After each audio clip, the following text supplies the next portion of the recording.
সুদানের আবেই এলাকায় জাতিসংঘ শান্তিরক্ষা মিশনের ঘাঁটিতে সন্ত্রাসী ড্রোন হামলায় সেনাবাহিনীর 6 সদস্য নিহত হওয়ার সংবাদে স্বজনদের মাঝে কান্নার রোল বইছে।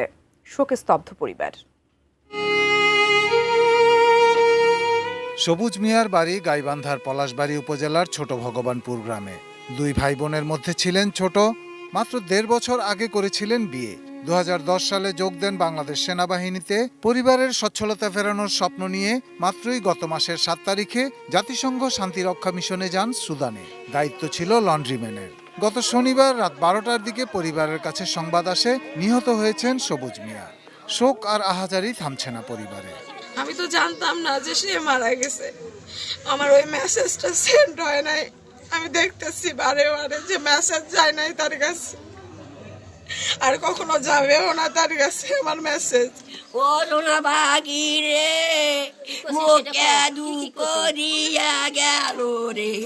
আমি বুঝি নির্মাণের শিল্প, সালাম স্টিল বোঝে ডিউরেবিলিটি। সালাম স্টিল, মোস্ট ডিউরেবল স্টিল। সুদানে নিহত সৈনিক শামীম রেজার বাড়ি রাজবাড়ী জেলার কালুখালী উপজেলার হোগলাডাঙ্গি গ্রামে। সেনাবাহিনীতে যোগ দেন 2017 সালে। তিনিও শান্তিরক্ষা মিশনে যান গত 7 নভেম্বর। গত শুক্রবারই তিনি বাড়িতে ভিডিও কলে কথা বলেছিলেন, আর শনিবার রাত 12টার পর খবর মেলে শামীম রেজা আর নেই। ঘরে বাইরে বিলাপ করছেন পরিবারের সদস্যরা, শোকে স্তব্ধ মা ও স্ত্রী। 17 তারিখ সম্ভবত আসার সম্ভাবনা রয়েছে, কিন্তু এখনো ব্যাপারটি চূড়ান্ত হয়নি। একই দিনে শান্তিরক্ষা মিশনে যাওয়া জাহাঙ্গীর আলমের বাড়ি কিশোরগঞ্জের পাকুন্দিয়া উপজেলার তারাকান্দি গ্রামে। 2014 সালে সেনাবাহিনীতে যোগ দেন। সুদানে কর্মরত ছিলেন মেস ওয়েটার পদে।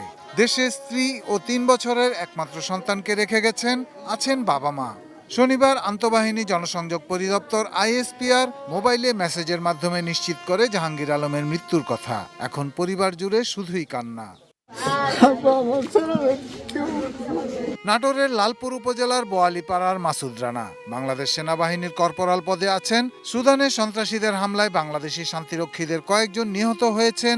এই সংবাদে উদ্বিগ্ন পরিবার যোগাযোগ করার চেষ্টা করেও পাচ্ছিলেন না। সকালে আসে সেই মর্মান্তিক সংবাদ, শিশুকন্যাকে নিয়ে পাগল প্রায় তার স্ত্রী। আল্লাহ তুমি আমার বেটাকে ভালো করে জান্নাতে যাওয়ার তৌফিক দিও রে। নিহত সেনাদের মরদেহ দেশে এনে দাফনে শেষ সান্ত্বনা খুঁজছেন নিহতদের পরিবারের সদস্যরা। Shahidul Rana, desk report, ATN news.